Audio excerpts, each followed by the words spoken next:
the radar have to be healthy. So every day we record or run the cranks blood test to make sure that we're not infected with something bizarre, I feel. At least that's what they told me. Are you guys not getting the health checks? No, I have a small machine that I put my finger into that, it takes a small drop of blood to make sure that I haven't been replaced with some sort of pseudo Jordan or half Jordan. Gotcha. I have to give a guy my diabetes. Yeah. So a different person every day. And then at the end, he gives it back to him, and then they pass it back and forth. Yeah. We have a catch. Like the Indian Pakistani flag ceremony. It's just some sort of weird ritual that occurs every day. Exactly. Here's the blood. Here's the blood back. Well, here's the blood back again to you, sir. We go to the DMZ and we have a pass bag. I saw Lawnmower Man. You gotta become one with the computer. You put a drop of your blood in. Sure. Now, what about Ghost in the Machine? Where I guess that's the bad version of Lawnmower Man. Where it can go really awry. Ghost in the Machine doesn't really. Ghost in the Machine sticks in my mind as just kind of an all-purpose steampunk or cyberpunk anime. It's just a bunch of different robot images, and I'm like, was that a booby? And then that's kind of what the corner Ghost of my in mind. the Shell.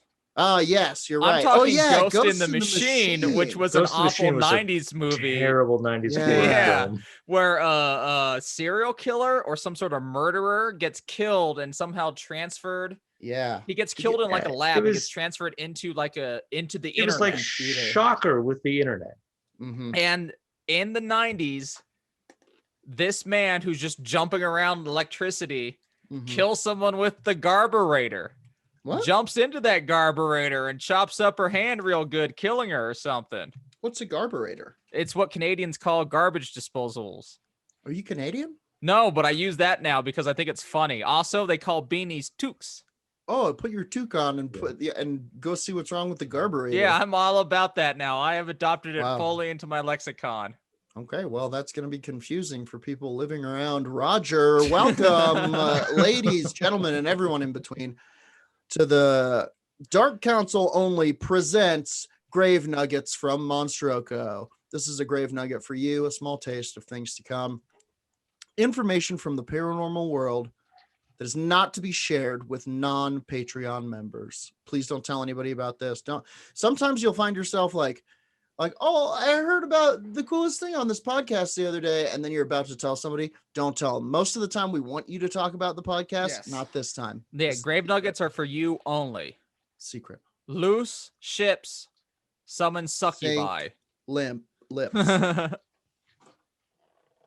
We're working on that rhyme, but we'll figure it out. Okay, give us 3 months and 50 stout men. We'll capture this white whale. What do we got for him this week, y'all? Well, we have a UK flavored grave nugget. Okay. Oh, also, by the way, we might have a new news story coming on werewolfradar.com from UK as well, cat related. But go on, Nate. Oh, ominous. Ominous. What are you planning? The written word. It died. This is from Atlas Obscura. An article titled "A Painting of a Crying Boy Was Blamed for a Series of Fires in the 80s." I know all about this. This is phenomenal. This has so much repercussions to even our world today. Lead us down the trail, Nate. Scary. In the middle of the night in Thatcher-era England, a home in South Yorkshire succumbed to a fire.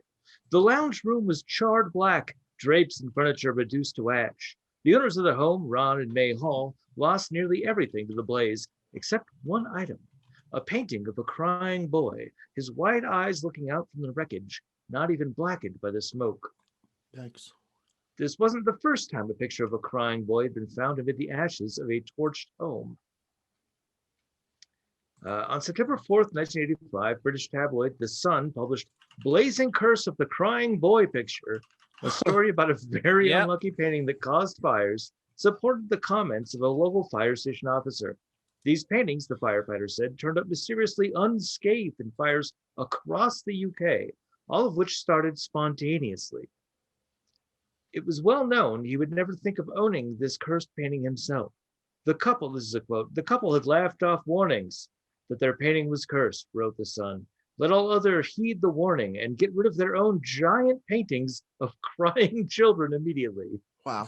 Yeah, they put out like a huge like tabloid page. We were like, we will take your paintings. We will save you of this curse. Yikes. They also say giant paintings. Like this is covering an entire third of a wall. This is in somebody's home. It came in so many different sizes, and of course, the most popular one to hide the awful British wallpaper was big. Huge ass painting. Which I like that in England, the most crazy popular painting at the time for a good like decade or two was this crying boy. Truly. Constantly reminding you that you voted for Thatcher. Mm-hmm. And there's a the children I guess, will bleed. Literal sister painting to this painting as well. Yeah, this gets to that eventually. If the fact that paintings of crying kids were hung in the living rooms of multiple households makes you double take, you're not alone. The paintings, an odd relic of mass printed art, were readily available in stores during the 50s to the 70s and tended to appeal to young couples. While the paintings have not been You seem like a really loving couple. Would you like this crying boy picture? Yeah, we'll put a stop to that. This will bring a lot of fear and hatred into your home. That's my British accent. I don't know what it was. I think it's great. Perfect. I mean, it doesn't sound anything like a British accent, but I think it's better than what they're currently doing. Mm-hmm. And I think that they should adopt yours. Thank you. Yeah, that should be the new RP. While the paintings have not been reprinted for decades, their bizarre subject matter and backstory have kept the legend going, from copy-pasted internet legends to books of local lore. The legend of the crying boy painting seems to have begun with the sun, fueled by the obscurity of the crying boy painting's artist. The artworks bear the prominent signature of one Giovanni Bragolin, but for quite some time, no one could find information about the man. Rumors abounded. He painted hundreds of crying children, many of them street urchins. Yikes. Yeah, where was he from again? In either Italy or Spain. Okay. Wow. Because like some of those, like there's also the dude who painted the Scream, similar obsession. He only painted the Scream. Like this guy paints crying children. Finally, a 2000 book of creepy stories called Haunted Liverpool claimed that in 1995, a well-respected school teacher called George Mallory discovered that the painter was actually a mysterious figure named Franco Seville. The following backstory from 2000 seems to be a mashup of reportage from The Sun and Mallory. One of the urchins he painted was a boy named Don Benilo, who accidentally started a fire in which his parents died in Spain. From then on, wherever the boy went, a fire followed, prompting his nickname Diablo. Yikes. Some believe the boy was adopted against the will of a priest and was abused by the painter. Whoa.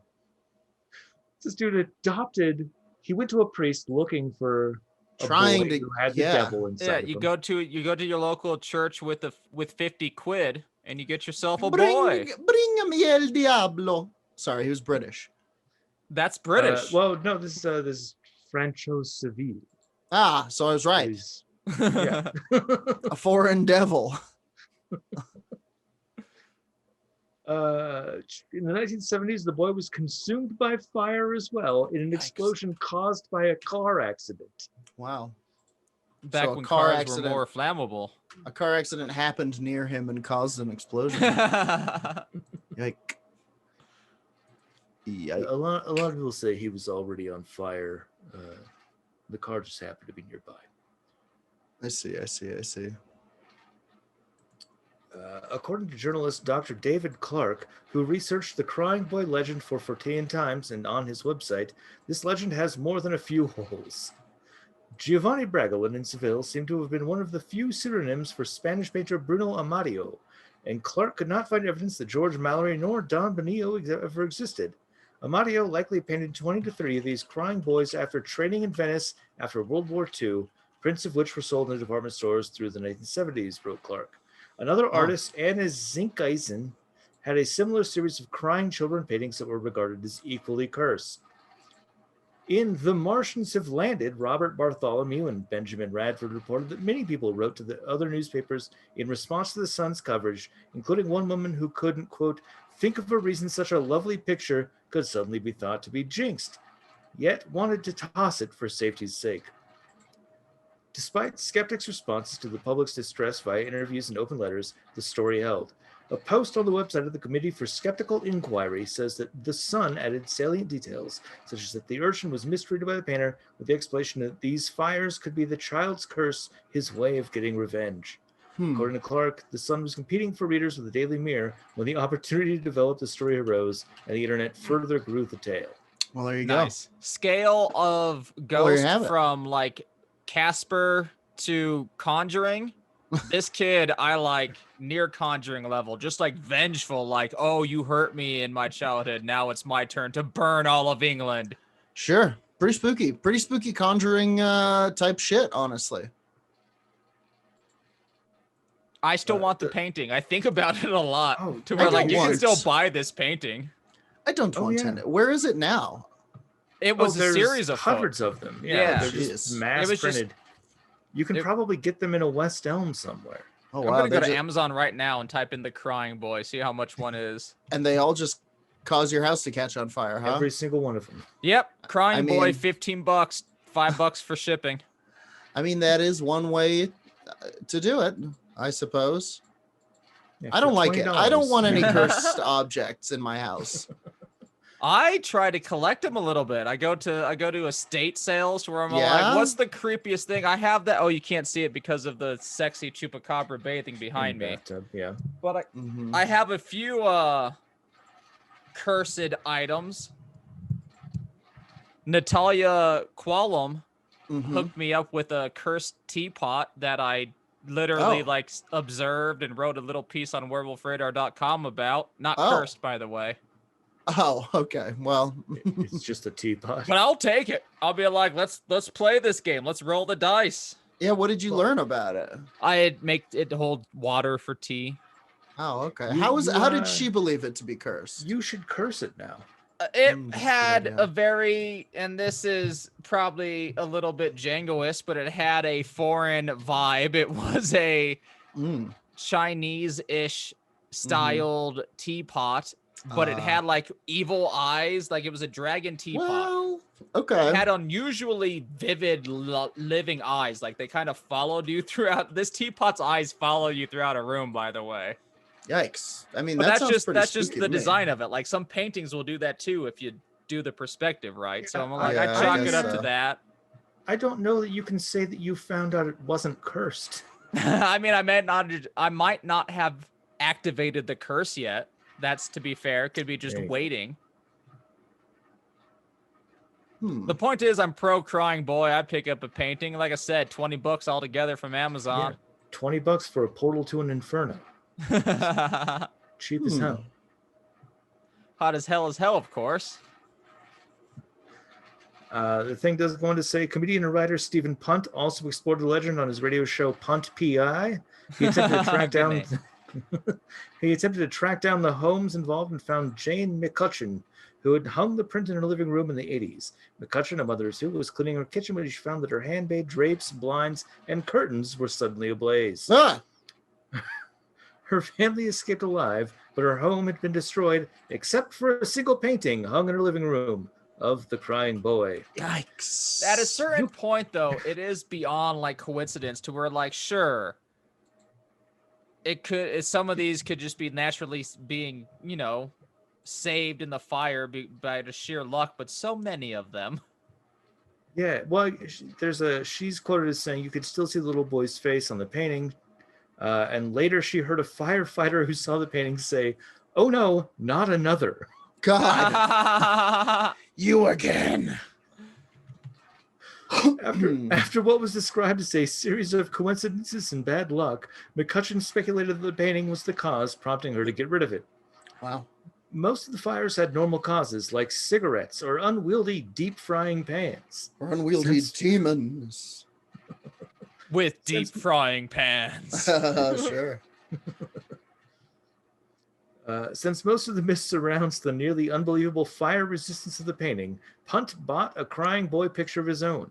After being inexplicably delayed on his destination several times, Punt began to feel a bit nervous about the possible curse. When he tested See, it, Roger. Stop staring at it all the time. Like, if I look at See? all the items in my house, they're gonna start giving me feelings. Mm. that's how you end up in a relationship with a teapot. Yes, true. it is. And we're still Happy together. one. Stop judging my relationship. When he tested its fire retardancy by setting it alight with construction researcher Martin Ship, they found that beyond the string it hung from, it didn't really burn. What? Yeah, while the lapel of the boy's jacket was singed and the painting suffered a hole, the damage stopped pretty quickly. All right, that's kind of weird. It's very strange. I bet I could burn one. Yeah, okay, I'm ordering it gonna on have to buy Amazon one now. that- We're gonna do a Yeah. Werewolf Radar burns a crying boy picture. You're gonna do that, I guess. I'll bet I could, but I don't want to. It does say this may have been due to a fire retardant varnish, he and Ship surmised, which could easily account for why the painting would remain little touched in burned homes across the UK. During his own investigation, Clark also discovered that the painting was printed on compressed board, making it difficult to burn. But that doesn't actually make any sense, right? No, I mean, truly not. Like, all Hundreds of these were printed from different people in different places around the entirety. now of there the is UK. some like compressed fucking weird. board, particle board issues to where like it is because of the lack of because of the compression of molecules. it's- Essentially, it's harder to burn. I will give Yeah. you that, but it still fucking burns. It's just wood. Such explanations would not have sufficed in 85. In the middle of the story's initial heyday, the Sun decided to take the legend further, requesting the public send their crying boy paintings to them to be destroyed. Yeah, they saved England. Sure did. According to the Sun's editor, the office got swamped in crying boy pictures. Thousands of these things were sent to the paper. But the editor refused to display the paintings in the office himself. Coward. Picture is a fire jinx, the paper reported. A week after its first article on the curse, the Sun published Crying Boy Curse Strikes Again, though the painting under the headline was a completely different painting of a crying boy. Mm-hmm. Any crying boy apparently burns your house down. Yikes. The story was much the same. An ordinary fire turned creepy when an unscathed crying boy painting was found hanging in the house. The legend of the crying boy survived in the internet age and even sparked fan clubs. If you search for this online today, you'll sadly find that the fan club is since dissolved. Whoa. But evidence of its existence in 2002 is preserved on artist and coder Mario Klingeman's former blog, where there were discussions of crying boy printing sales in a Holland-based club. Klingeman first got into the legend through the art of Laura Kikauka, who replaced the crying boy's eyes with red LEDs, and for him, the painting's weirdness is the allure. I love that. Terrifying. That As sounds like something you would do, Roger. I know. I just sent Jordan and Nate a picture of one of our patrons with the mug, and I cursed it up real good with bizarre words and images. And it is exactly something I would do.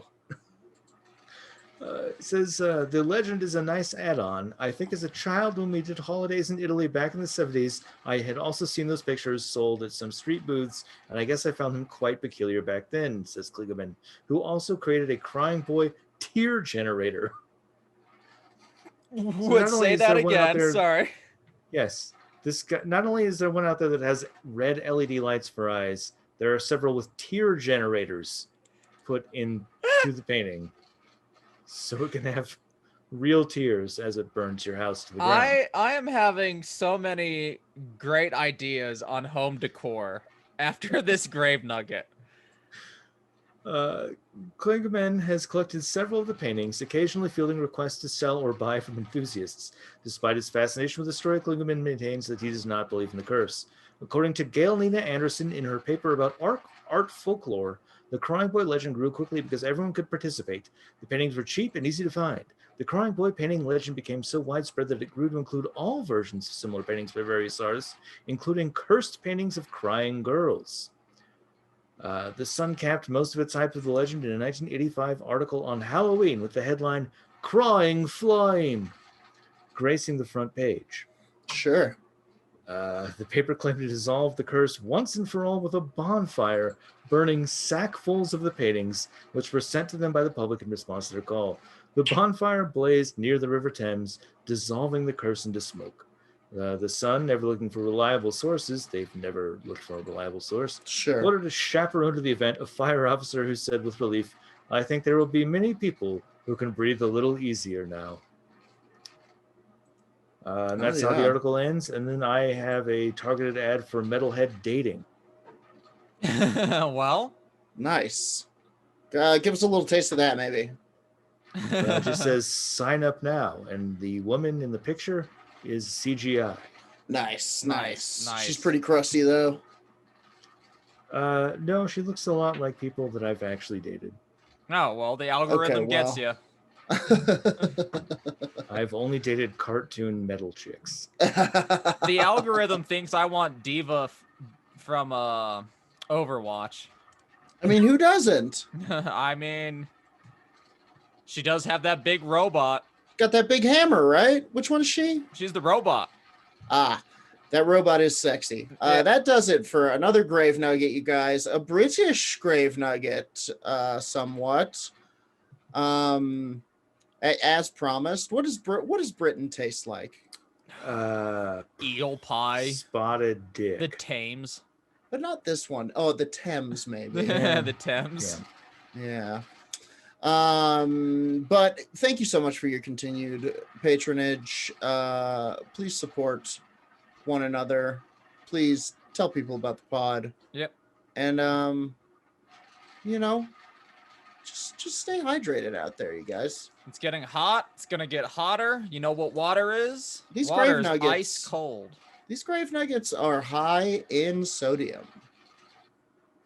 Just like that They are. Hint Roger just drank. We are not sponsored by Hint, by the way. We're sponsored And frankly, unofficially by Topo Chico, and I'm sorry I wish they would stop emailing me. Get the hint, guys. Nice. Till next time. As always, our super secret sign-off line only for patrons. Trust the moon, Space Gouging!